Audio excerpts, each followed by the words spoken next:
Okay guys, so tirada tagkuhan guys.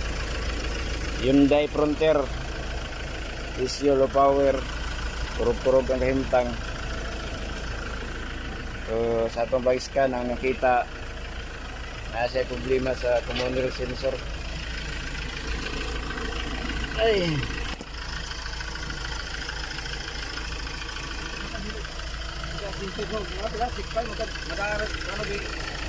kasing kuryente rin problema ni. Ano yan, trouble code. Ang problema tagya guys kay may problema gyud ang kon electrical. So shoutout kay boss. So shoutout kay Sir Gabino sa pag-recommend. So muna yung makina guys, bago na yung overhaul. So far okay man ang andar. Ang problema ni minor lang ni. Yeah, may problema sa yung cooling system.